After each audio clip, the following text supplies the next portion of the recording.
What is going on, everybody? Justin here, aka No Good Comics, and welcome back to the channel. Happy Saturday. I hope everybody's doing well. We are talking some comic collector origins. Took a break last week. Had some fun hunting shenanigans that were going on around me, but we're back here for this week's comic collector origins. And if you are not familiar with the show, it is all about the community. It's where I invite guests on that I've met through the community, and we talk about their origin, much like we talk about comic character origins. So really excited for today's guest. Before I get into all that, make sure you smash the like button, subscribe to the channel if you are new.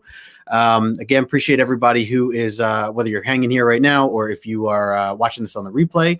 And I'm going to jump right into this because I'm really excited to have the guest that I have on today. Somebody that I've been following for a while now. Got to meet him last year over at Terrificon. Finally, we've been talking for a while. I consider him kind of the variant king when it comes to Top Variant Tuesdays over on Instagram and showing off the goods for the beautiful variants that we have in our collections. And on top of that, the man himself, he is a co-host and creator of a podcast that you might have heard of called the Comic Con Podcast. And it's a really good show. And I was just talking to him about how not a lot of people are doing, major podcasts in any way. And I think it's at least in the comic community. So I think it's a great platform to kind of do that. I like to listen to it on my way home to and from work. Nice, convenient way to go about that while I can keep my eyes, on the road. But of course, I am talking about my good friend Justin, which, by the way, this is the first time Justin and Justin on a channel like this. So I hope y'all can handle Mr. Nemesis Prime here. But Justin, what's up, brother? What's going on, man? This is the Mirrorverse right here. I've never had this happen either on the podcast or YouTube. So it's going to be, luckily we don't have another person being like, Justin. Yeah. So great, man. How you doing, dude? Good, man. Appreciate it. I'm, I've been following you for a while. Like you said, we met last year at Terrificon, and it was definitely, we hit it off. We talked, we got to have each other on our shows, and here we are finally in 2022. Absolutely, man. And it's great. It's convenient too. You're local. I know I've run into you in other shops. We were just talking about, potentially hitting up Clifton tomorrow and stuff. So I love that you're like 40 minutes away from me. It's really not bad. So do you agree we are in like the best area in terms of like shops and shows and everything else? Yes, I've said that to a lot of people. New Jersey is literally 15 minutes and there's another comic shop. 15 minutes and you're at another comic shop. For as small as a state that we are, if I travel outside of this area, whether I was in Dallas a couple weeks ago, Pennsylvania, I'll go hunting, Connecticut, it's not as closed. It's right. Ridiculous. It's like one big smorgasbord of comic book shops here in New Jersey. So true, man. And we got all these little expos and little, shows that go on from weekend to weekend. I feel like there's something for everybody, no matter what. So, well, I appreciate you taking some time to be on the show. Definitely been a long time coming, and want to dive into a little bit more on your history and origin and how you kind of got into the hobby. Before we do all that, I want to remind everybody that's watching right now, if you're not following Justin, if you're not subbed up to him and following him over on Instagram, I put all his information in the description below, including his link tree where you can find his podcasts and everything else that you're doing. So make sure you are checking all that out. Let's say a quick hello to the chat, and then we'll jump into things here. So I saw my man Uncanny Swag, always in the house. What's going on, Swag? Thanks for stopping in. We got Mercy Collectibles hanging out with us today, all the way from Sweden. Good to see you, Mercy. I actually just got a package from him in the mail, so appreciate you, brother. I'm gonna have to do a video of some sort. Let's see. We got Han Bro in the house. What's Brolo? Excuse me. Saying what's up. What's going on, man? Thanks for stopping in as well. So yeah, like you were saying, Justin, normally you're hunting at this time, or you're out at a Comic-Con, like you mentioned. Like I'm following you on Instagram, and it's like the past couple of weeks you've been you're always a busy man, but you've been like out and about in terms of like some of the shows you've been hitting up, and you were just at WonderCon right down in Florida. So Anaheim, California. West. It's in West. For whatever reason, MegaCon's Florida. Is that what I'm switching? Okay, I'm switching those two around. Man, I'd love to get out that way because WonderCon. I forgot that was Anaheim. It's literally right next to Disneyland. Like literally, you walk outside the convention center and you can see the backside of Disney. It's ridiculous. Damn, dude. Yeah, I've gone out there a long time ago when I was like working in the audio industry, and we had like trade shows for audio stuff. And I did hit that up once, the Disney stuff out there for like a day. But yeah, it's convenient. You could practically walk there from the the main convention center or whatever. So must have enjoyed that weather, huh? Compared to what we had every day, short sleeves, shorts, Yeah. jeans, and then I came back Monday morning freezing, and I was just Yeah. like, "Damn, it's cold in New Jersey." That I was gonna say that's the one, maybe the one downside of Jersey. You know, we praise it for its comic shops and all that, but you know, the weather can be hit or miss for sure. When it's nice, it's nice, but you know. All right, let's get into this, Justin. So I want to just start off with the obvious question here, kind of talking about your origin story. How did you get into this hobby? How old were you? What was your surroundings like at this time? Like, was there anyone that kind of influenced you or kind of showed you the way when it came to reading comic books or even just admiring the characters, whether it be on, you know, movies or cartoons or anything like that? Mhm. So I was probably about 8 years old, probably like late 80s, early 90s, because Mm, really when I started. One of my friends, he was a card collector just like I was, and he also collected comics. And one time we were just kind of hanging out, and he was like showing me these comic books. And I knew superheroes, like I knew Batman because I saw the Batman '89 movie. I mhm. knew of Superman, and of course, like all the X-Men characters because I collected like a lot of the action figures, the Secret Wars back in the early '80s. Yep. And all of a sudden, he just like he goes, "Well, here." He's like, "Take a couple of these comics," and they were like Batman, Detective, some Spider-Man, and I just kind of like started reading them, and I was like, "Okay, this is interesting. Like, I can get into this." And then from Mm, there, it was just kind of all downhill a little bit. So from literally like I said, 89, 90, probably till about 93, 94, I collected, comics constantly. wow. Here in New Jersey, obviously you're a local guy, so you'll know the towns. There was a comic shop in Cranford, New Jersey Mm, called the Drawing Board. That's literally right across the street from no longer there. It was right across the street from the train station, right on North Ave. And my mom or dad would take me literally every Wednesday. And in elementary school, I don't know if they still do this, but it's either you brought your lunch, you bought lunch, or you got taken out, and your parents mm. would pick you up. So on Wednesdays, my parents would pick me up on lunchtime from elementary school, Oh, and okay. we would literally run over to Cranford because I grew up in the next town over, Roselle Park. And so it was like a quick drive. It was like 10 minutes. Go over Nice. there, pick up my comics, grab something to eat, and then come back as a kid. And I collected comics probably, like I said, for about 4 or 5 years. And then when I became like, I guess like middle school, there was this thing called girls that got involved. And I just Yep, pushed them yep, aside. Like I yep. literally, I literally quit cold turkey. I And didn't even think twice. didn't even think twice. It wasn't even like, all right, I'm gonna stop picking up some of these titles. And I kid you not, I can like recall. It's funny when you look at my collection or back then, when I started the collection back up, it's like I dead stopped like right after around like um the Batman Nightfall and Death of Superman, like literally a couple months after that. So like Mhm. I was collecting all that stuff, the whole Nightfall series, Night Quest, Night's End, Superman, Death of Superman, the Return of the Superman, and then like it was just like nothing. And all of a Cricket. sudden, like, and then there was nothing. There was girls. Yep. I got into like action figure collecting. Cards was still a thing. I was into like I was getting into anime, so like Yu-Gi-Oh cards, Pokemon cards. And then I guess it was like in like 2000 and I want to say 2005, 2006. I was still this huge Transformers fan. So like Mhm, Transformers was what I was always collecting. Definitely the action figures, mhm, nostalgia stuff like He-Man. And then Dreamwave finally came out with like a new series because it was at Marvel for so long and then it stopped and then Dreamwave came out and I was like, "Man, this art is awesome." So the only thing I was collecting every month was Dreamwave Transformers. So it's like mhm. once a month, I'd walk into some random comic shop, either in Cranford or Union, New Jersey, pick up the one issue, and then leave. Like, really wouldn't spend too much time. Yeah. And I would just go into a comic shop every now and then, didn't really care. And then, really, the thing that really got me back into comics was 2011 when DC did their New 52. Oh, yeah, yeah. Because I was going into my local comic shop now, Clockwork Comics and Cards in Union, New Jersey. And again, I was only going in there maybe once or twice a month to get the two Transformers books. And now at this point, they were at IDW Publishing. So they were Mhm, doing two titles a month. And I was just like, okay, I'm getting the basic books like Transformers and then Transformers More Than Meets the Eye. And then after that, it was like it's like, hey, they were talking about DC rebooting everything back to number one, and I already had obviously like a decent Batman collection and Superman and other characters, Wonder Woman.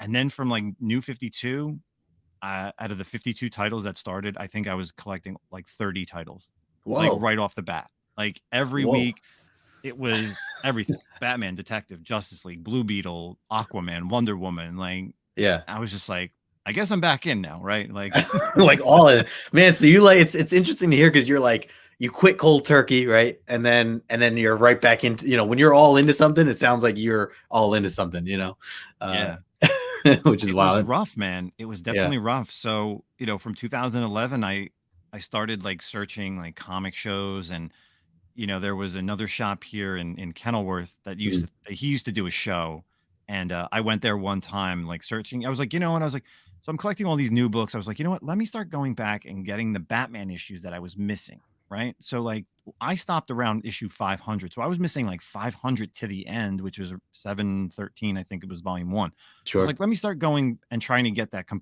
finish that complete run, and then work on whatever else I want to work on. So he had a show. I must have left there with 3 short boxes of like all these Batman books because he had them all, and they were all like $1 and $2. I was like, this is perfect. Like I can collect everything.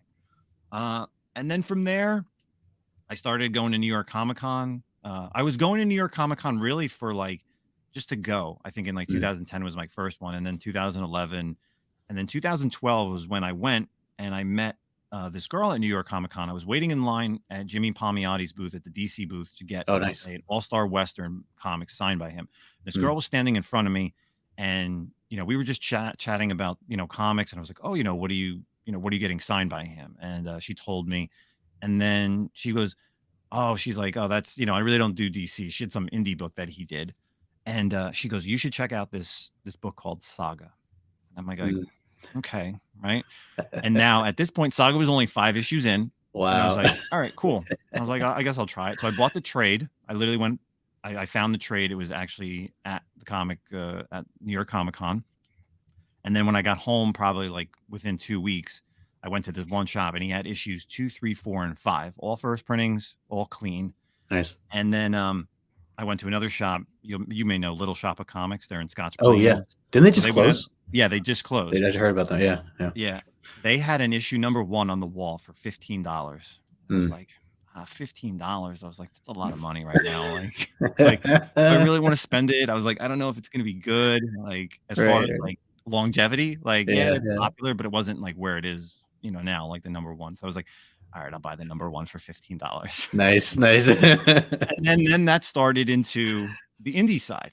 So then I was like getting back into Image, because in the 90s, in the 90s, my brother and I were both collecting. Like he was doing more of the indie, like Image stuff, like Spawn and Valiant, like Ninja K, anything that Image put out, right? Yeah. And then he stopped, and I was like, you know what? Let me get back into Image. And then like all these titles were coming out from Image. So I'm now doing DC, Image.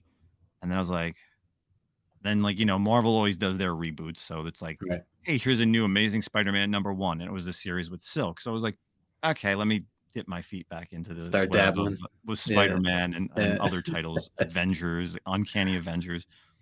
And then I got hooked on that. And now it's been like just a smorgasbord of comic collecting over the past couple of years. Damn, man, down the rabbit hole you go.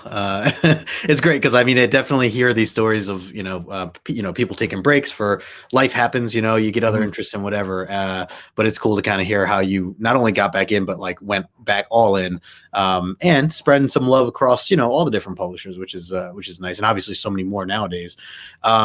Real quick, I want to say hello. I saw a couple other people in the chat here. Brother John Comics saying, what's up, folks? Good to see you, Brother John. We had Michelle, Moonlit Comics, saying, hey, Justin and Justin.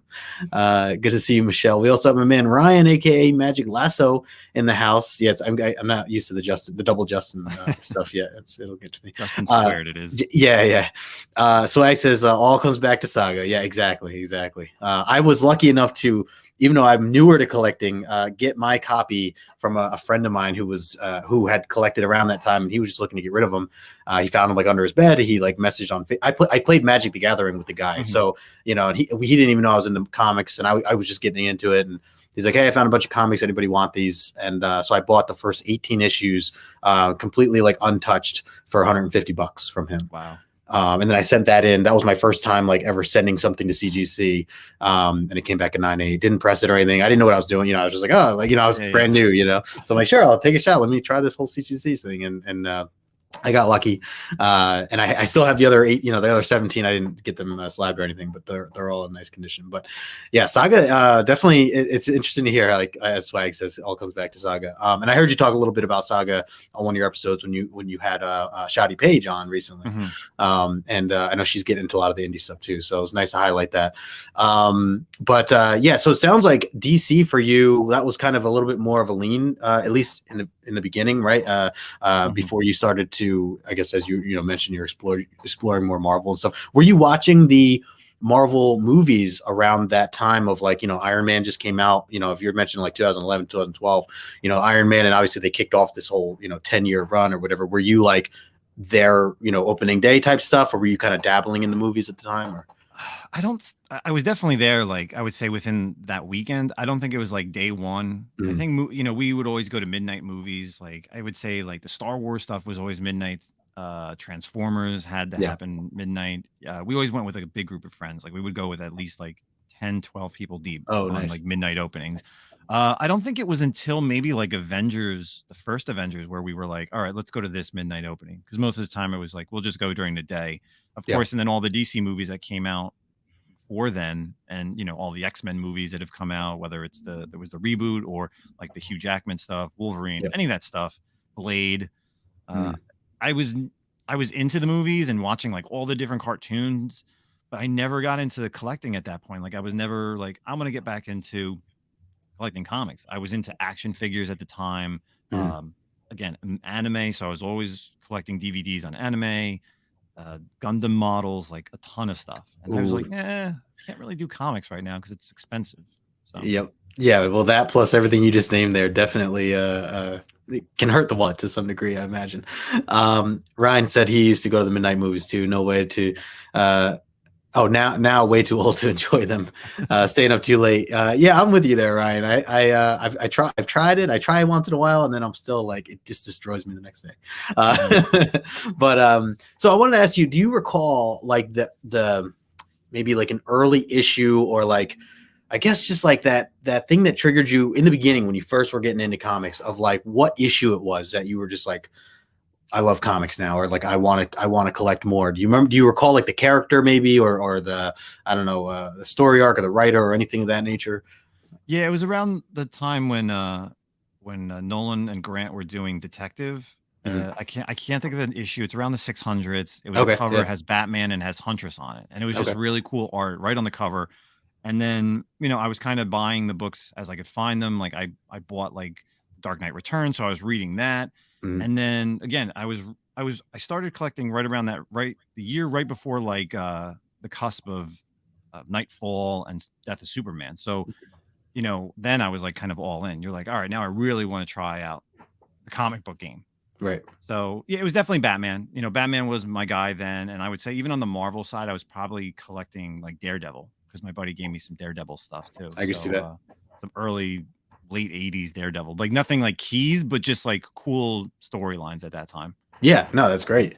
And it's funny, anytime I do think of like, if I were to think of an opposite of a Marvel to DC character, Batman versus not versus, but someone that reminds me of him, Daredevil definitely always kind of comes to mind. Of course, Maddie doesn't have the type of money that Bruce has, but hey, we got Hyper in the house. What's going on, Hype? Good to see you, man. Thanks for stopping by as well. So I wanted to talk to you a little bit. We mentioned trade shows, or I'm sorry, Comic Cons, and I wanted to get your thoughts on. Do you recall like the earliest Comic Con? Obviously, you're a Comic Con goer.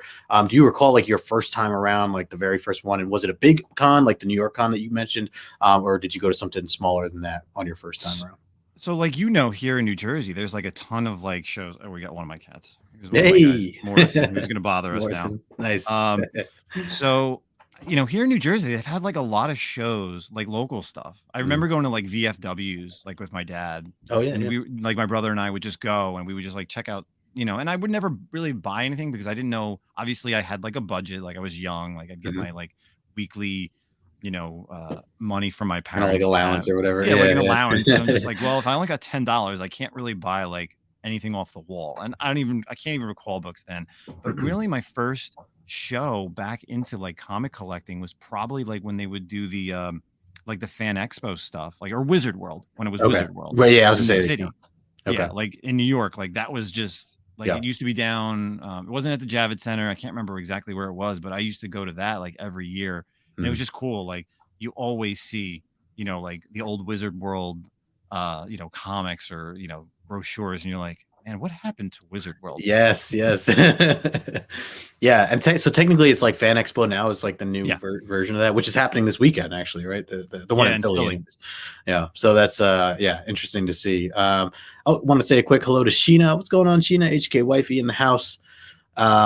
So that's cool. Like it definitely you kind of got the experience of a Comic-Con before you went to the massive the New York City Comic-Con, which even now, like obviously that New York City Comic-Con has transformed more and more as the years have gone by to be this massive juggernaut compared to a lot of these smaller ones. I personally like the smaller ones. I think more just because of the how personable it is to some of the creators, especially for a comic focused kind of idea. I like it more for that. I know New York City Comic-Con obviously goes more into a lot of other things, not necessarily just comics, which is cool. It's something for everybody. But yeah, I find myself liking kind of some of the smaller ones, kind of what we're talking about. I mean, even like the Clifton show that's coming up here, like things like that. It's cool to just kind of hang out for a bit. Comics, right. You've been to Terrificon, we've both been to New York Comic Con. We've both been to Terrificon. Like Terrificon is a comic book show. New York Comic Con, even like San Diego, is more of like an entertainment show now these days. Like you don't get to see, you have like the big producers there. And I said this when I was out this week on the podcast, talking with Gabe. You have big movie companies like Legendary Pictures, WB, Sony Pictures is there, and they're always promoting those. They have these giant, huge booths, but it's just like that's not really Comic-Con. Like, why is it called Comic-Con if it's not really comics? So, like Terrificon, Baltimore Con, C2E2, like those are comic shows. Even like WonderCon was a comic show. They had a whole hall that was nothing but comic book vendors. Then you got your pop culture, so you got your Funko Pops, you got your anime. A ton of other collectibles, and then you had Artist Alley. Like that's what I like about comic book shows. I like I like every little individual thing, not like these giant elaborate booths. Right. Yeah. So I'm with you there. And even like, I mean, I like the idea, like it's cool. Like I know New York Comic-Con, they have like the big actors, a lot of the different like movie stars and things like that. And obviously they're promoting different films and stuff like that.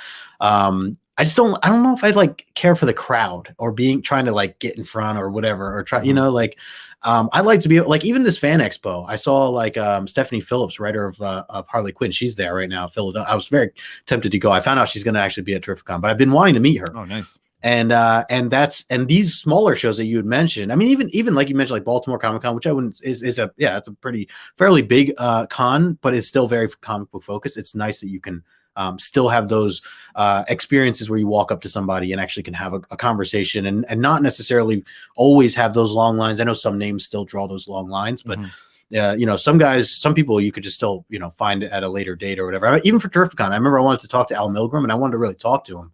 And he had a line during like the Saturday or whatever. And I waited till like Sunday, 4:00. And he was no one was there. No one was there. I literally was able to just shoot the shit with him, which was awesome because he knows my dad and they've had a past and everything. And so it was cool to kind of just, pick his brain and stuff. But that's what I, like for those shows. And as you mentioned, a lot of them, you were mentioning even before we went live, Terrificon, and I forget your buddy was talking about another bigger show. MegaCon, possibly going out there, but I don't want to go out. I want to go out there, but it's like if you're prioritizing, it's like Terrificon is like, well, one, it's closer, obviously, but it is just a fantastic show.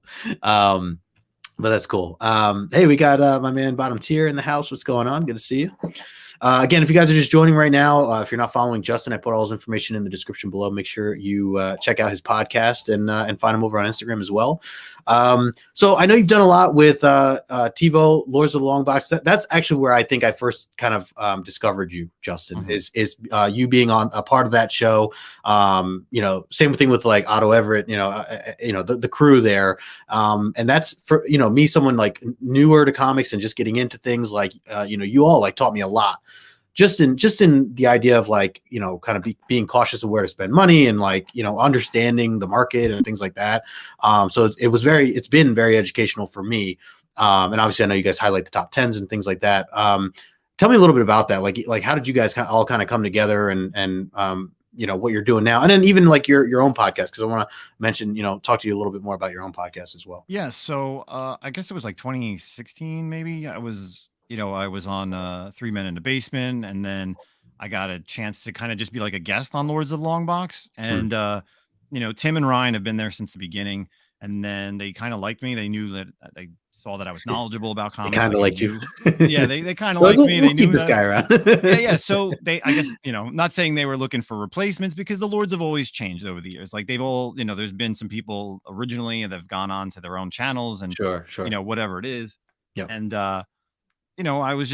they asked me to come on. I came on once back before we were doing like long-term spec and the cover price stuff. We were just doing, reading articles and talking about it. Yep. Sometimes we would do like top 5 characters, or there was tons of stuff that, TiVo used to do on the channel. And then, I was on the channel from like 2017, like late 2017 till now. So yeah. I'd been doing that with those guys for a while. And then at the end of 2020, talking with Zach Milton the Manimal, who's my podcast partner, I said, you know what? I was like, instead of doing like another YouTube channel for myself, I was like, I want to try something different. So I was listening to like podcasts all the time. And I'm like, you know what? I don't really know anybody who has a comic book podcast. Yeah. And so I was like, I looked into it, took about a month and a half, came up with the name, came up with the ideas, like what we were going to talk about. And it just kind of like blossomed from there, because, everybody who's, whether you're watching this on your phone, you're watching this on your computer, you obviously, you have to watch it via YouTube, right? Right. You have to be looking at it, and you can't really be driving because obviously that's illegal and you may crash or get a ticket. Right. So the way we came up with our format is, we're going to talk comic books, but it's never going to be a visual thing. Yes, we've gone on YouTube Live a few times, maybe like twice over the past year, not many times. We probably should do it a little bit more, maybe to get more fan interaction, more questions if we have like on a guest. But I said, you know what? Comic book podcasting is the best thing, because the way I listen to podcasts, I'm either at work, at the gym, maybe I'm working out, I'm driving to work, or hell, maybe I'm just like cleaning up the house, and I don't have to watch, I don't have to watch everybody. Like I could just listen. I could have my headset in, or I could just have it on my phone. So, the idea blossomed from there. So we started last year. We drop episodes once a week. Every Friday morning they drop. So you figure, hey, on your drive to work, the podcast is typically up on all the major platforms like Spotify, iTunes, Google Podcasts, as well as some other ones, Anchor FM. And then, we figured every now and then we drop some bonus content. I'll do like a Star Wars spec. We do like movie reviews, because obviously with those, you really don't want to be talking about spoilers like in the middle of your own podcast, because some people haven't seen it. So at least if it's a separate episode, that's when it's easier to talk about, because then people can either check it out if they've seen it, or they'll come back like a week later and hear what, our thoughts are.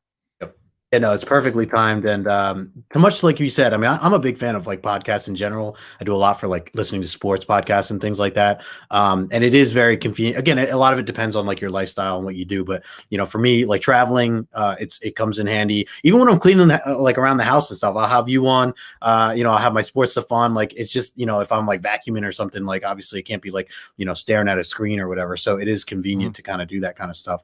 So I like that, that you've taken kind of the reign of doing this. And, I see some others starting to do stuff like that too. And it is just a great platform, generally speaking. So it's just nice to see some more comic book content kind of going out that way. And again, not necessarily on just like you said, you're not highlighting or showing books. Obviously you can't, but you're doing it in a way that's like interesting, because you have topics, you have reviews, you have your thoughts on different things that are happening in the industry right now. So you still can cover a lot of things that I think that any comic book hobbyist will find very interesting, even though you're not just looking at a comic or artwork or whatever the case may be.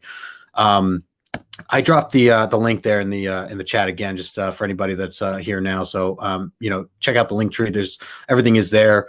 A couple other folks that just dropped in as well. My man Joel. What's going on, Joel? And also we have my man Michael, aka Sove Collector. He's actually up north right now. There's another, I forget where he is. Maybe Boston. I think there's like a show in Boston right now. Wicked Con. I got invited to go to that too. But again, There was too many conventions. The wife would kill me if I went Right, back to right. back weekends. I knew we had this weekend. So yeah, there was. Yeah. I wanted to check it out, but a lot of people in the community, and that's what's awesome about being on Instagram, being on YouTube. You meet a ton of people. Yeah. I think, and I've said this. I said this last year on the podcast after Terrificon. I think the East Coast, and this is just me, being obviously I'm out here on the East Coast. I think the East Coast comic book community is extremely strong. The tri-state area. Yeah. All the way up north. Everybody who came to Terrificon last year, it is an absolute blast. Whether you're in PA, New York, Connecticut, New Jersey, like everyone gets along, like everyone has fun. It's like, oh my God, like I know you. And it's such an awesome thing. It's such a cool knit community that I don't think a lot of other places have. Yeah, no, I agree, man. It's definitely, I mean, I've made so many friends just through the past year of shows, mentioning like Terrificon. And actually that reminded me too, I wanted to give a shout out to BX Boxer. He gave us a nice little hype, he's the hype man of the community, right? And so he gave us a nice little shout out over on Instagram, doing some, some chest slapping. So BX, appreciate you, brother, if you're catching this later.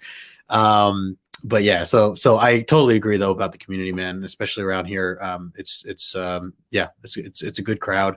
Ryan here says, I thought No Good Justin only jammed out to Everything Is Awesome while I clean the house. I mean, I do that too, Ryan. I do that too. My Lego, my love for Lego is strong. Hey, we got VP in the house. What's going on, VP? We also got Comic Ozzy hanging out with us today. Good to see you as well. Bottom tier says, I'm nervous. The Northeast tri-state community makes me want to connect with people in the Southeast to link up with Hans. Envious. Sorry, not nervous. Yeah, I mean, look, there's certainly, groups all around bottom tier. I'm sure, I would love to, I know you were just out, you mentioned you were out West. I would love to go to that or just any Comic-Cons out West. Just, I have a lot of good friends over in the West Coast as well that I want to meet at some point. So TM Nerdy in the house, Station TM, good to see you. Justin, I want to talk to you about, I want to ask you, as I ask my guests, do you have a book that you have with you that you'd like to talk about, something that means something special to you that you want to show up? Yeah. So it was tough. There's a lot of books in my collection. Yeah. Cat off. Books in the collection that for me mean a lot to me, whether it was my first slab book, whether it was my first sketch, whether it's, I guess my most expensive book, a book that, whether it's Star Wars, Transformers, but the one book for me is probably the oldest book in my collection, which is a World's Finest #3 from 1941, CBCS 7.0. Whoa! Significance of this is the first appearance of Jonathan Crane, the Scarecrow, who is also my favorite villain of all time. Holy smokes! Yeah, this thing is from fall 1941. They don't even put the the date. It just says fall 1941. The classic Batman, Superman. So this thing is an old CBCS case, like it's first generations. Jeez. Yeah, this thing is, so again, this is like the oldest book in my collection, 1941, 7.0. Yeah. Story behind this is absolutely amazing. So there was a seller on eBay. This is probably going back maybe 8 years, I'd say 7 or 8 years. And the seller had this book as well as a first Batwoman, Kate Kane.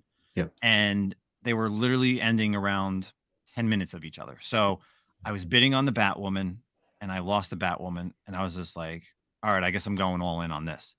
So I went in on this. I got this for an unbelievable deal. Like, back then when people weren't huge specking about characters. Sure. And then literally like 2 months later, the seller hits me up. He goes, hey, he's like, I know you were the second place bidder on this Batwoman book.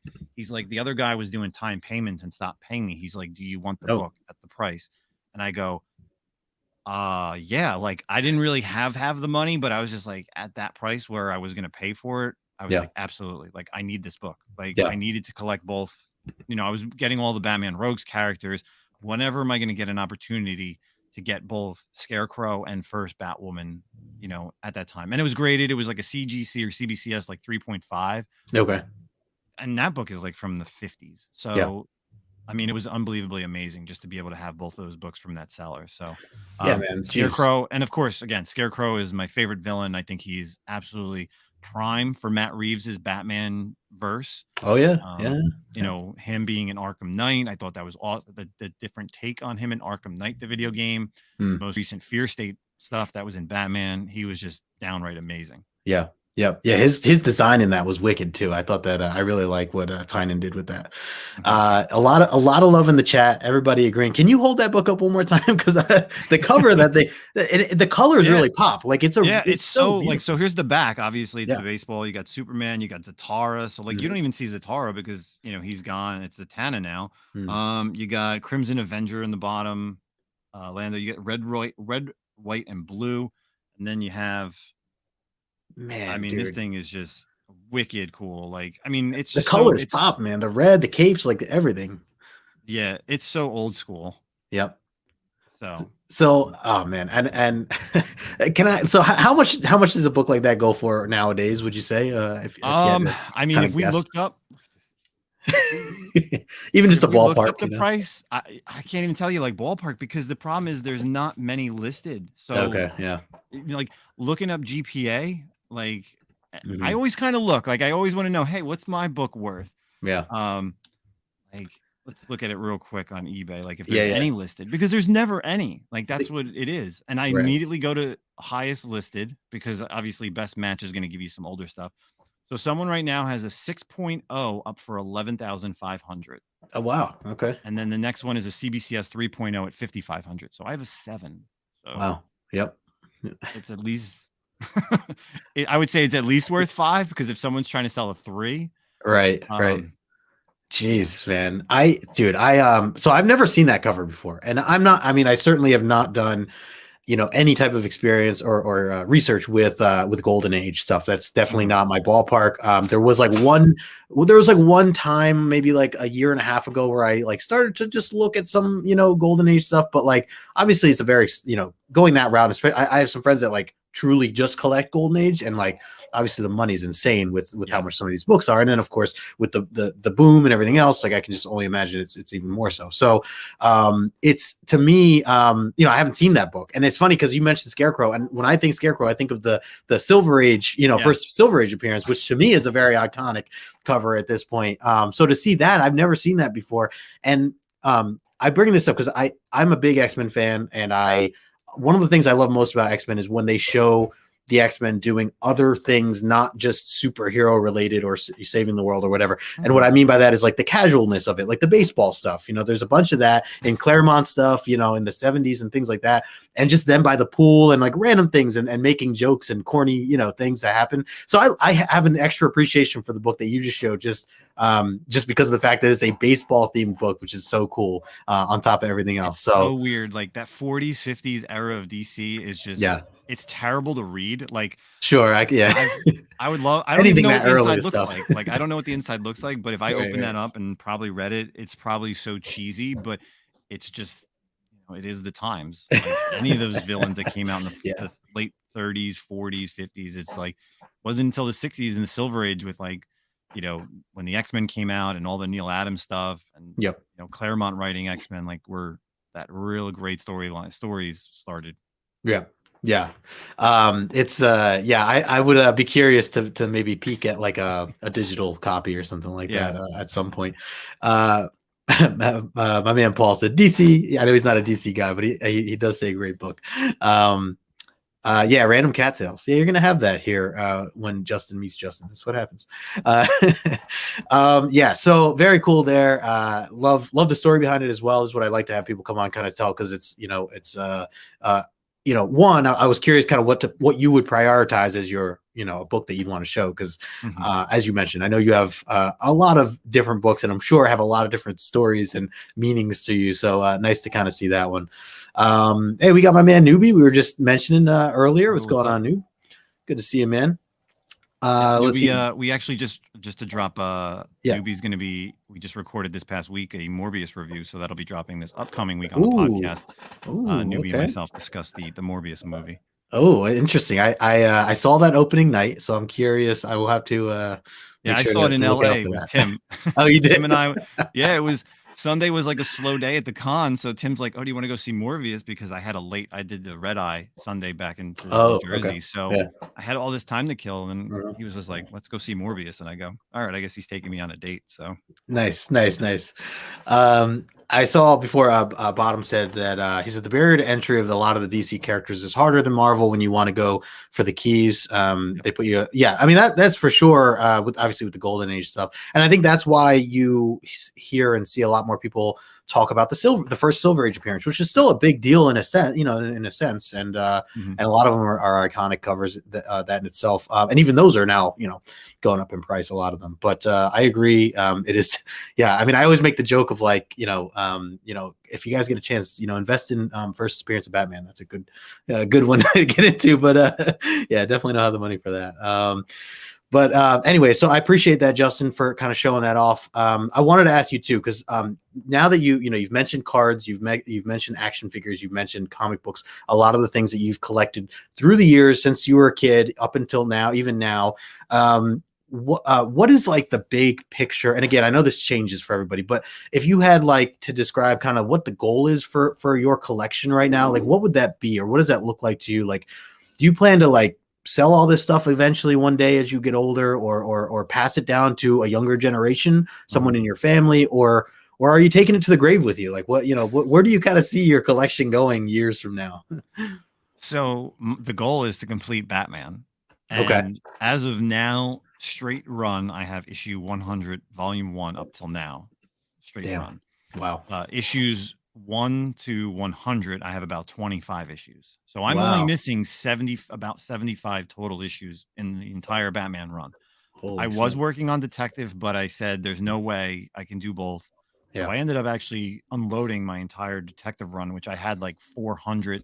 I think I did 400 to like 1027, like when they finally did like the 1027. Obviously, I kept a lot of the keys, the first appearances, and obviously the Black Mirror, like the Jock stuff, the Scott Snyder stuff. But yeah, it's tough because now it's like I'm in double digits for Batman. Each book, even in like 2.0s that are just run fillers, are minimum like $200-300. Yeah. So that's why when I was doing the That's Batmans, nuts. I was really trying to get the villains out of the way. And in the Batmans, I have all the villains besides a few. Like the oldest ones I have Mad Hatter, which is early Batman. I have Deadshot, which is early Batman. But now it's like I'll never get Hugo Strange, Joker, Catwoman, Two-Face, Penguin, and Riddler. I have a second appearance of Riddler, but not the original one. And even some of those are in Detective. But as far as Batman, I would love to have, I think my earliest is like a 27, 26 or 27. It's a Christmas issue. Jeez. It's got him with Santa and Robin. Oh man, I need it. Dude, it's cool. I love Christmas issues. Here's a great story on that. Yeah. Being on Lords of the Long Box, we do every quarter, we typically do auctions. Ryan had the issue. I was bidding on it with someone here. I think it was someone here in New Jersey. And the guy got it. He goes, oh, he's like, there was like not a split across the cover, but it was just like it almost like it, when you fold like a comic a little bit. Oh yeah. Kind of like that light crease indentation. So it wasn't cut. And the guy was just, so, they were like, oh, he's like, I don't want it anymore. And obviously in our group chat, Tim, Ryan was saying, he's like, yeah, this guy's going to send me this book. He doesn't like the book. And I was just like, can I have it? I'll pay the price. Cause I want the book. I need it. So that's how I got that book. So, oh man. Yeah. That's dope, man. Jeez. It kind of worked out. Yeah. I was bidding on it anyway. So right. Yeah. That's awesome. I'm gonna have to look it up because I want to see the. You don't have it in arm's reach, do you? Or no, it's definitely not in arm's reach, but it's definitely, like I said, I think it's 27. Yeah. It's a Batman. It's got him and Robin, and 27 is earliest. It's him with Santa Claus, and like Santa Claus has like the bag behind him. Oh, nice. So, I'm a sucker for Christmas covers and stuff. Oh yeah, there you go. Here, I mean. Yep. Oh, sweet. I've never seen that one. Oldest one. And all these old Batman covers, especially a lot of these in every DC stuff, it's all yellow covers. So yeah. I love that's another thing that gets my attention is those golden age bright yellow and bright reds, the simple inks and things like that. So yeah, that's badass, man. Very cool, dude. I like I said, the collection itself, like I always imagined, you know, you have a massive collection, and always curious kind of where people plan to go with. So it's cool that that's a goal, is like going with the Batman stuff. But even when you collect all that, like what, like, you know, is this something you're just going to keep long term at that point? I mean, you know, and I'm saying long term, like, you know, up in your 60s and 70s and that type of thing, or you know, what do you think will happen to a lot of those by that time? Probably if I complete it down to like issue 2, I would probably sell it all and buy a 1. Oh yeah, wow, damn, it's so crazy to even think that like you would technically have to like do that to get a 1. I would literally just go to Heritage Auctions and say, here's Batman Volume 1, 2 to 713. Here's New 52. Here's Rebirth. Yeah. Take it all. So on and so forth. Yeah, I mean, it's that's killer, man. Very, very impressive. Oh, and I wanted to mention too, I like that you said you had to make a decision eventually where, you know, you're collecting Detective Comics, you're collecting Batman, and obviously everything else in between with other characters and things like that. But to truly go after something, I think it's good to note that you made that conscious decision to say, all right, realistically, you know, and how things fit within your life and what goes on in your life, you have to do that. And that's something like I still occasionally struggle with, where I'm just like, I want everything, you know, I get into some new story or new character and I'm like, I want every appearance now or whatever. And it's just, you know, it's not realistic to obviously own everything. So it's just nice to hear like a fellow collector like drawing the line somewhere when it might have hurt you, but you know, you do what you got to do. So oh yeah, every week I used to spend, like, not variant related, like if I was just buying normal comics, I was probably spending close to $100 a week just on weekly books between Marvel, DC, and Indie. And everything started to shrink. Like Marvel is literally now, it's just anything that's Spider-Gwen related, and you know, I'll pick up some of the event books. DC is like dwindled down to just the Batman family, and then Indie is like, I'm really trying to finish a lot of these series that have started, and I pick up every now and then. I'll still pick up the new stuff, but even kind of transitioning into like a digital age, because yeah, like I've donated short boxes and long boxes, whether it's to comic book shops, to, you know, thrift shops, just to get something. Like I just can't, you know, I have probably now, I have 2 behind me or in front of me in another room. I have 2 giant like Home Depot industrial uh like shelvings, and oh, they okay. probably have, at least they hold about 10, they hold about 10 short boxes per row. There's like 4 rows and it's pretty much maxed out. So Wow. you multiply that out, I have a ton of books Yeah. between Marvel, Jeez. DC, and Indie, like, and that doesn't even include like slabs, and that's Yeah. like on the other side. So My goodness. Yeah. But like I said, as you were even mentioning, like some of the things you were collecting, like the even the toys and action figures and even cards, it's like where, you know, where do you put it all? Like where, you know, and you're still collecting action figures, is that right? Like do you still no, dabble or you action don't? Okay. figures, I stopped. The last action figures I really bought was like the Batman Arkham stuff. Like I was Okay. buying all the Arkham Knights, Mhm. City, Asylum, and I actually recently just sold a lot. Like I sold Oh. all of them. I had them all in Rubbermaids. I sold them to a comic shop Oh, along nice. with a Okay. ton of statues. I got a good price because I could, yeah, I could list them online on eBay, but it would take me forever to trickle It's a things lot of work. out. Yeah. Yeah. And I'm just like, you know what? I could just dump this all. Um, I got a good price based on what I saw, what they were selling for, Sure. and I still have a ton of stuff. Like I must have at least, you know, 10 Rubbermaids of toys still at Damn. my parents' attic, and that's still like DC related, He-Man, Transformers, like even Jeez. here at my house here, it's just like I'm losing space. I'm Yep. losing space. Like Yep. back here, It's a there's like thing, man. tons of stuff. The IKEA D12s. I just got a new. If you follow me on Instagram, I just got a Sabine Wren Star Wars statue. It was a custom. This week I have an Ahsoka Tano who's coming from Sideshow, and I'm like, I don't know where Damn. to put anything. Yeah, yeah. Gonna have to upgrade the house soon, Justin. That's all. You're gonna have to upgrade the house. Yeah, it's Buy a weird. mansion next. That's funny. Yeah, a couple of people, Joel saying, "Shut up and take my money." Ryan Magic Lasso says, as a primary collector of Golden Age DC, big 3 characters, this is inspiring to hear that you're sharing your story, Justin. Thank you. Let's see. Bottom tier said, I feel like if you complete Batman, you have to pass down to your kids or donate to a museum. I mean, those are certainly options for sure. Hey, we got Air Spider in the house. What's going on, Air Spider? Joel's asking about the Transformer on your wall. He says, are you reading / collecting the new Transformer series by IDW? Yeah, so to give you a background on this, this is my logo. This was actually done by Livio Ramondelli. So if you know artistry and Mm. IDW and Transformer stuff, he's done a ton of the Transformers over the past 10 years. I've had him on the podcast. He was recently on our podcast talking about his new book. Mm-hmm. Him and I are good friends. He's done a ton of commissions for me over the years. So Nice. I gave him the idea like a couple of years ago. I said, you know, I want Nemesis Prime. I want Nemesis Prime sitting on a throne of like just mangled Transformers. So similar to Game of Thrones with all the swords, I was just Mm. like, I want robot parts, like Transformer parts. So Yeah. and then the second part of the, you know, reading and collecting, Yeah. I did IDW up until like the end of the Dark Cybertron era. And then I just feel like it's kind of like trickled off a little bit. I do still read it like with the Transformers end right now. I'm really enjoying the Beast Wars series, but with Transformers kind of leaving at the end of this year, I believe also with GI Joe at IDW going over to Dark Horse, I think I'm going to probably be, you know, full force once it hits over to Dark Horse because I think they're going to do some crazy things over there. Oh, nice. Okay. Very cool. Very cool.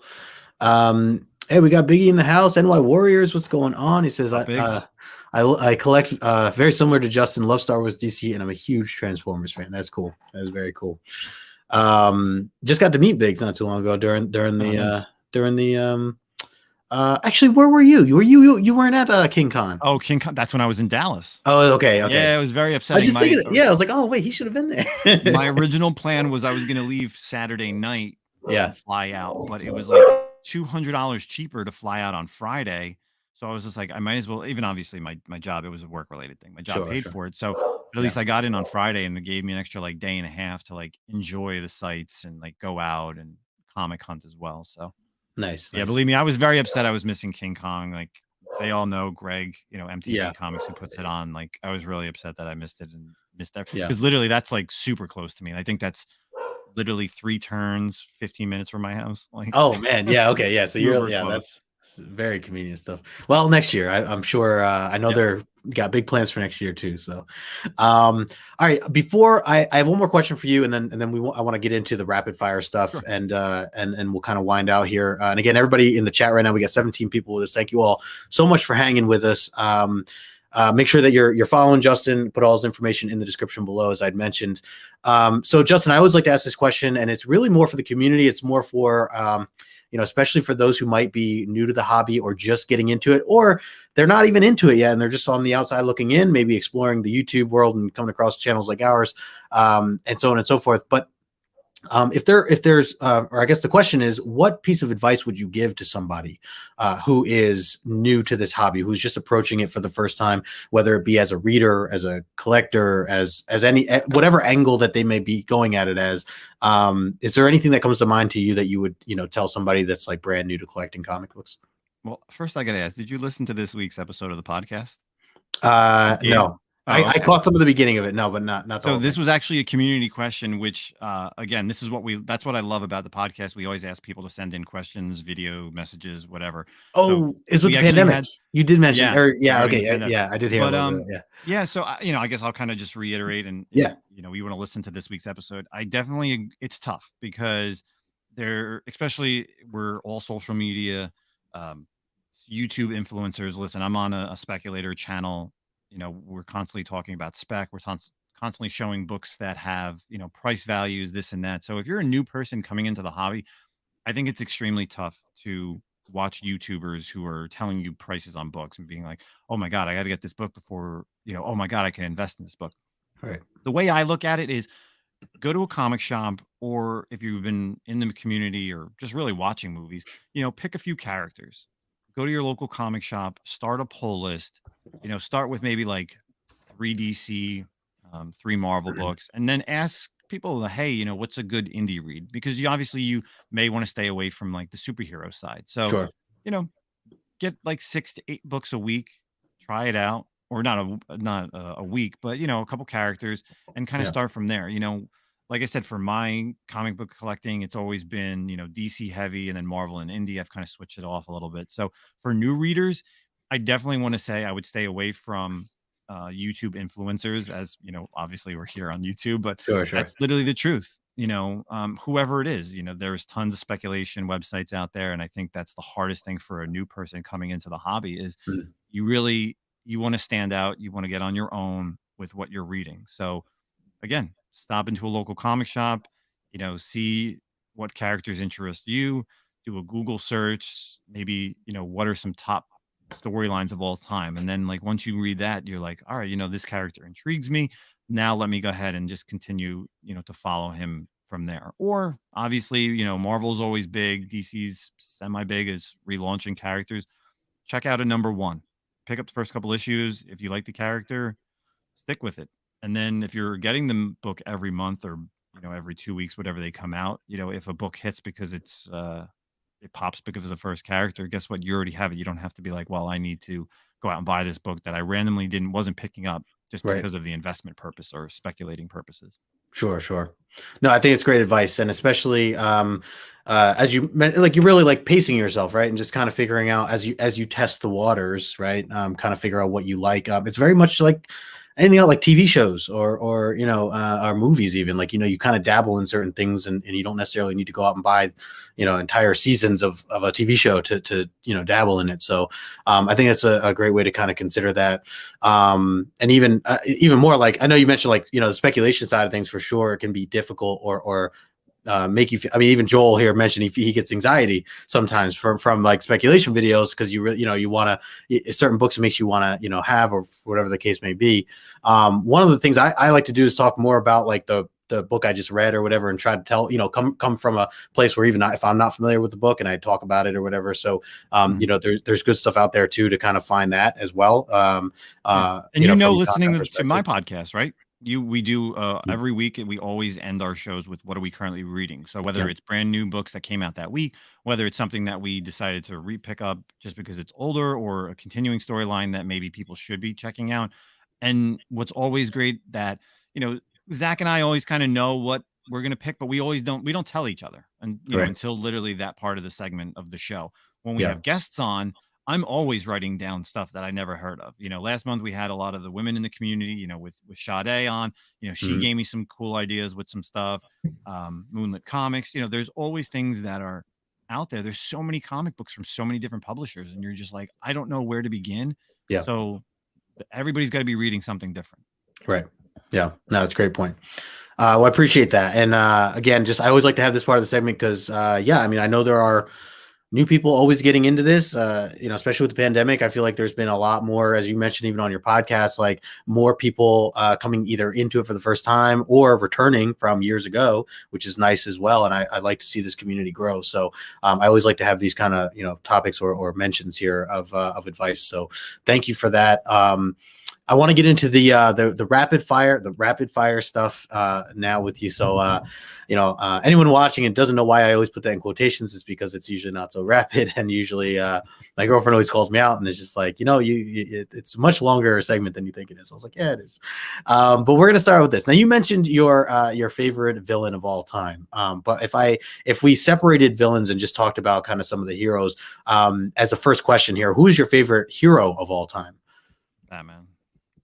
Oh yeah, I guess that's kind of unfair. It's clearly Batman with that's it's fair. Always has been. It always has been, always will be. Yeah, no, that's fair. All right, better question than even for that. Then, who's your favorite Robin out of all the Robins? Damian's my favorite. Oh, nice. He's been someone I've been coming around to now recently because I've been reading some of the new Robin stuff, and very good. I don't know much about him otherwise, but yeah, the current stuff I really enjoy, kind of his character and just who he is. Some of the flaws that he has, but also he's also like the man in a way. So I do like the character. All right, let's see. If you could have one superpower, what would that be? Superpower. Gotta go with speed. Okay. Like speed. All right. Are you a big Flash guy or not? Or not really? I've been watching the series CW forever. I've collected the comics throughout the years, whether it be pre-New 52, the 52 era, some of the Rebirth stuff. But yeah, I'd like so I don't have to jump on a plane if I want to go from here to California, here to Italy, Japan. Right. Convenience. Yeah. I mean, even a little time travel, right? Technically, if we get into things. Very cool. What about so you mentioned, like, you guys talk about comic books you've recently read. What is the last comic book that you read? The Batman Beyond Neo Year #1. Oh, nice. How was that? Did you I like liked it? it. Yeah, if you really have to, if you haven't been reading the Batman Urban Legends, it's a kind of because the Batman Mm, Urban Legends has always been like a one or two stories in those books or like a couple issues, and then they okay. change the arc. So it's a continuation of off of that. So it's a future, obviously, with Batman Beyond with Terry McGinnis. Spoiler alert: Bruce Wayne's dead, and Mm, now it's continuation of Bruce Wayne is no longer. And because we've always had that, for people who have grown up in the early 2000s, Terry McGinnis and Bruce Wayne have always been there, and like he's always been his Alfred, mm, outside of the bat suit. So the first issue mhm. was cool. Batman Beyond is always just great, great character, cool costume, and just dope abilities. Yeah, I mean, I haven't read any comic book related stuff to the character, but I used to love the cartoon series just Mhm. growing up, and so I know just a little bit of history just based on that. So, or I know at least I enjoyed the character based on that. But it looked really cool. The artwork alone kind of intrigued me. So I think that's going to be a digital buy for me, and I'll check it out digitally from there. Um, what about if you had to pick one film, what is your favorite comic book based film of all time? Oh man, comic book based film of all time. Let me look at all my DVDs real quick here. Um, if it's animated, I would go Batman Under the Red Hood. If it's Oh, live okay. action, I probably would go. Oh God, I'd go with Man of Steel. Okay. Like, Yeah, I yeah. just Zack Snyder just changed the way that I saw Superman. Oh man. Yeah. It's without a doubt. Like Superman was just completely different. He was someone that you could relate to, someone that wasn't a god. They brought him down to earth in that movie, and I think that's what's awesome about Man of Steel. Very cool. Yeah.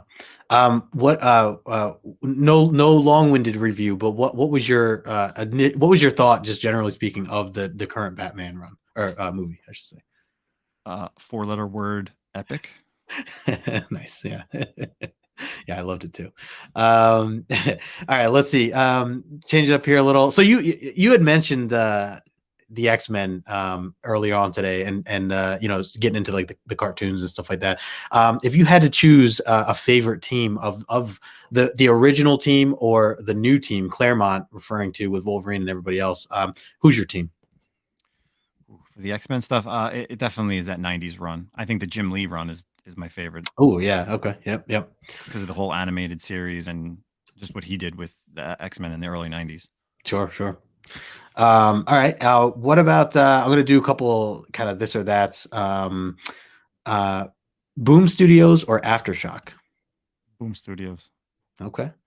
Um, so I mean, I think I know the answer, but actually, I'm not even gonna ask this question because I know the answer already. There's like two here that I'm like, How I about you already ask know. the question and then answer it for me? I don't know. Yeah. I was gonna say Marvel or DC. I would say Uh, it's DC for you. Batman or Daredevil. It would be Batman for you. Harley Quinn or Poison Ivy? um, Harley Quinn. Okay. She's cool. Yeah. Yeah, that's a I tough love it. question, but yeah, Harley Quinn. Yeah. I wasn't sure about your or how you felt about Harley. I don't think I've ever talked Harley with you before, Oh but yeah, I'm a huge Harley fan as well. nice. Huge fan. Very cool. Let's see. For some of the new writers here, I don't know how much you've read of the two, but James Tynion or Rom V, who's doing it for you? Oh yeah, James, without a Yeah. doubt. Yeah, he's been crushing it. Got to ask you a little bit about the variant stuff because, again, I mean that's one of the things I think that I was like first pulled into your Instagram account is seeing all the killer the variants and things like that you're always posting. So who's your favorite variant artist between these two, Frizen or Bartel? Bartel. Oh, okay, Yeah, interesting. Jen Bartel does some crazy good stuff. All Her right, colors are nice. yeah, Jenny, definitely good. Jenny, I like as well, Yeah, but I think there's something when Jenny does certain covers that's just a little off, and I think she okay. repeats herself a little bit too much. And I don't know if That's that's I've been because hearing of that. I don't know if that's because of the studio or the publisher that's Right, asking them, yeah. but she does a lot of just like redecos. Yeah, no, that's I definitely have heard people talking about that a little bit more recently about her not changing up her style as much. Like you said, I'm not sure if that's more on her side of things or someone else. But what about oh Mike Mayhew or Peach Momoko? Oh, Mayhew, because I just bought something original from him at WonderCon. Oh, nice. Very nice. Let's see. Dave Cockrum or John Byrne? I guess that's got a little bit more of it back to the X-Men stuff a little bit. John Byrne. Yeah, Nice, John nice. Byrne. What about Jim Lee or Todd McFarlane? Jim Lee for sure. Okay. Jim Lee's just been an amazing person, and what he did to help DC get where they're at, in the mid 2000s and New 52 stuff. Like he's still a badass. Nice.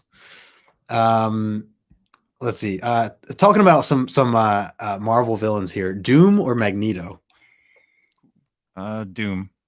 Okay. All right. I like Doom more. Got to change it up a little bit. What about pizza or cake? Pizza. All right, I'm with you. I'm with you. For soda, Pepsi or Coca-Cola? Oh, Pepsi. Oh man! Right when I started to really like this interview, man. All downhill. Let's see. This one's probably obvious, but a day at the beach or a day at a Comic-Con? Oh God, man! A day at a Comic-Con. hey, we have some beach lovers too, so I don't know. Man Thing or Swamp Thing? Swamp Thing. Oh, 100% Swamp Thing. All right. And not because it's DC. It's just he's an awesome character, I think. And I think Man Thing's going to get his due soon. But yeah, Swamp Thing. Nice. Hey, we got Ian in the house. Hood Rat Comics. What's going on, bro?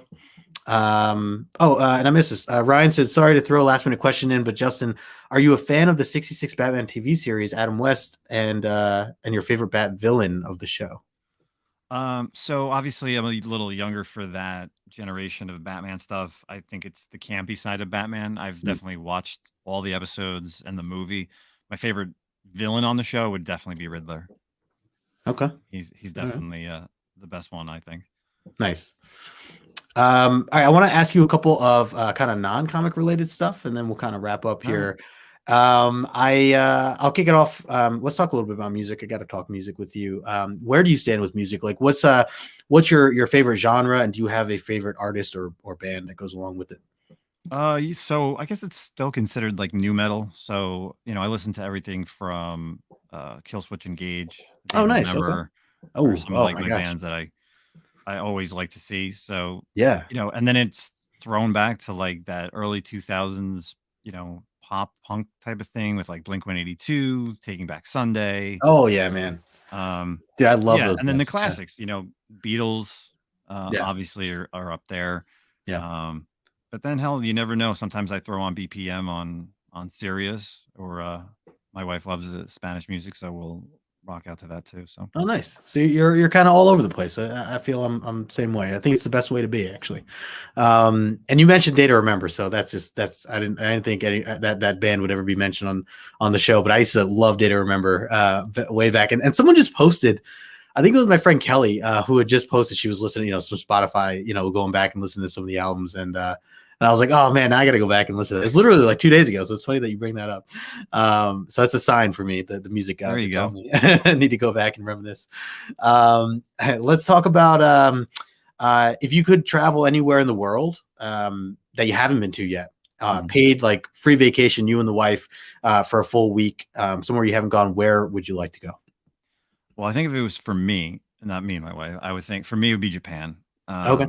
Being a gamer for the longest time and just everything that's out there, technology, I would love to see Japan, and especially just the history too, like getting out of the big city and going more into the the towns and the rural area. I've been a huge that medieval Western samurai, same thing, like that's all my past as well. Like I love all that stuff, so that'd be cool. I'd walk around with like a kimono. I'm good. Yeah, nice. We get a lot of people that mention Japan as their like choice for this. So you're not alone there. I would love to go to Japan at some point too. Hey, we got BX Boxer in the house. BX, we were just talking about you earlier, man. Good to see you. Appreciate that shout out, bro. One of the community hype man for the comic community there. All right, let's see. Keep this going here with let's talk a little sports. I know I mentioned just briefly before we went live, but curious kind of where you stand with sports. Do you have a favorite sport, and do you have a favorite team of that sport? So I used to be a big basketball guy, but more so I follow soccer, so I'm a big Serie A guy, which is Italian, the Italian league. So I'm an AS Roma fan by Okay. heart. Nice. And since you bring up soccer, I have to ask, have you ever watched or are you a big fan of Ted Lasso? You know what? It stinks because I don't have the what is it? It's on Oh, Apple it's iTunes. Apple. Yeah, yeah, Yeah, yeah. yeah. I don't have Apple TV, so Oh man. Okay. believe me, I've seen clips, and I should just like sign up for because I think it's done, right? Isn't all Yeah. the seasons done? Yeah. Well, the two are done. They're doing a third. They are going to All do a right, so third. maybe like once it's like done, I'll Yeah. sign up and blow Like through it and binge binge it. it in like a month. Yeah. That's a good idea. And I would say it's one of those shows that are definitely worth it. It's skyrocketed as one of my favorite shows, and I've watched just those 2 seasons, and me and my girlfriend both like, and I'm not a soccer person per se, and technically you don't need to be like, it's more, it's obviously much more than just the sport or anything like that, but it has powerful messages. It's very funny, and then also very sad. Like there's a lot of emotions in that, but for whatever, when I think soccer now, all I think of is Ted Lasso, so had to tie him in there. Speaking of TV shows, what do you have a top TV show right now that you're watching, or anything that you would like automatically recommend to somebody else? The only thing I'm really watching is like on the normal TV is just basic cable. Like I watch all the CW stuff. So Oh yeah, yeah. Naomi, Superman and Lois, Mhm. Flash, Legends. But if you're not watching Superman and Lois, it's definitely the best CW show without a doubt, and best superhero. Yeah, it has such, obviously it's Superman, it's Lois Lane, but it has such a family at heart. Oh, nice. Even like my parents, like my mom would talk to me, and she's like, "Oh, she's like, I saw this episode, and I really liked it." It just has so many, avenues that you want to follow, and it's Sure. not just a superhero show. It touches on a lot of subjects, which Oh, is wow. amazing. So I definitely recommend the Superman and Lois show. It's one of So, the ones that I look forward to every week when it's on a new episode. oh wow. And is that new, like season wise? Like how many seasons of that is out right now? They're only in season 2. Oh, okay. Oh wow. All right. Yeah, I feel like I haven't seen as much about it up until recently, past year or whatever. So, wow, if you say that about it, I mean, I'll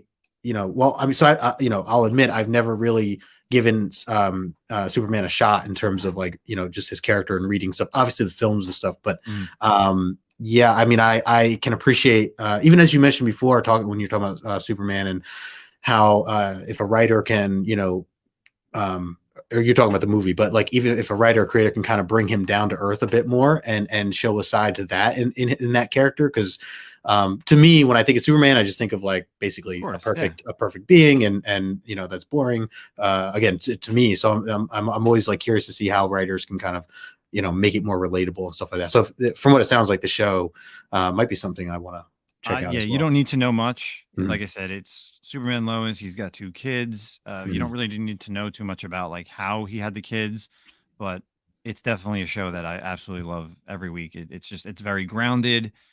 Yes, there's CGI because it's Superman, but at the same time, it's not like the other CW shows where he's fighting a villain every week. Right. There's Okay. a lot of like normal parental stories, and you have Superman. So. Right. That's cool. Yeah, Ryan here agrees with you. Biggie also saying it's a must watch. Yeah, see, there you go, Justin. You got to start. All right, I'll put it on the list then. And the other thing too, this will help me really sell to my girlfriend, because she's not like all in on like the superhero stuff, but if it's much more than that, then I think I can kind of sell that. So I'll put it on the list for sure. Let's see, if you had to name 3 elements to describe a perfect day for you, what would be 3 things that would have to happen in your day for you to be like, damn, that was a perfect day? See, so we live here in New Jersey. It would have to be sunny, no traffic. All right. And a lot of rarities there. What will be the third one? Good food, like somewhere has to have some good food somewhere. Oh, absolutely. Yeah, and we got some great places around here. So I'm down with that. I'm definitely down with that. Let's see. Joel mentioned, he said, I missed the first season of it, so I don't know if I can pick it up in the second. The CW app only has season 2. Oh, that's interesting. I mean, I'd like to watch the first if that's possible. I'm surprised it's not on the CW. Oh, there. Okay. I have HBO Max. Oh, so that's good to know. Okay, that works. I'll do it there. Joel, you got to go over to HBO Max, man. I feel like just talking to my girlfriend, like I have all these subscriptions that I basically feel like I'm paying cable. Again, I'm with you, man. Yeah, Hulu, the whole 9 yards. Disney Plus. It's like brutal. I just throw them on, whatever. Right. Let's see. Do you have a cool celebrity moment that comes to mind? Oh gosh, this past weekend at WonderCon, man. I don't get like starstruck. Like I've been to New York Comic Con. Yeah. We've had people on the podcast before. I've writers, artists, actors, actresses. I've met at the different comic conventions, had people sign stuff. Yeah. I've had big stars like Stephen Amell when he was in Arrow. Like was really cool. I got to meet him at New York Comic Con, and he was cool to talk to. I've met Mark Hamill at New York Comic Con. Oh, sweet. But WonderCon last weekend, I finally got to meet the voice of Ahsoka Tano. I met Ashley Eckstein. And, you posted a picture, didn't you? Or yes. I feel like I saw that. Okay, yeah. Yeah, and I had her sign my Clone Wars 1. Oh, that's awesome. Yeah, that was just it was like nervous. I was just like, and I told her, I was like, Ashley, I was like, I don't really get starstruck too much, but you're amazing. Oh my gosh, that's awesome. That is very cool. How was she? Like to talk to, like down to earth? Oh my god. So, obviously like when you're dealing with someone who's like that, like the price was the price, but she spent time with everybody. She would answer questions. I had to go the whole 9 yards. I got the signature. I did an extra little bit of money, and you get an inscription. And then I had to take a picture with her. It was just surreal. Like she was, again, like she spent time with everybody. Like I waited in line for an hour before she came, and then she came, and I was only like the 15th person. I'm like, man, this line's not moving. But at the same time, I'm like, that's cool that the line's not moving, because I know that she's spending like quality time. Each individual, like them asking questions. She's super nice. I told her stories of how I felt and certain times, like with the Clone Wars and when she was on Rebels and stuff like that. So it was really amazing to actually like have a conversation with someone, not someone just like, hey, sign it and then like and leave or whatever. Yeah. Right. That's cool, man. That is really, that's a special I mean, it's always a risk when you're meeting someone that you've been wanting to meet for a long time. It's like, oh, are they going to be a jerk, or are they going to actually be like, down to earth or whatever? So yeah, luckily that worked out for you, and very cool that you had that experience, and recently. So hey, we the bells were ringing in this man's ear right here. 3 Men in the Basement. We got Otto hanging out with us. Says, well, what do we have here? Yeah, man. Let's see. Joel says, love doing autographs. They're great.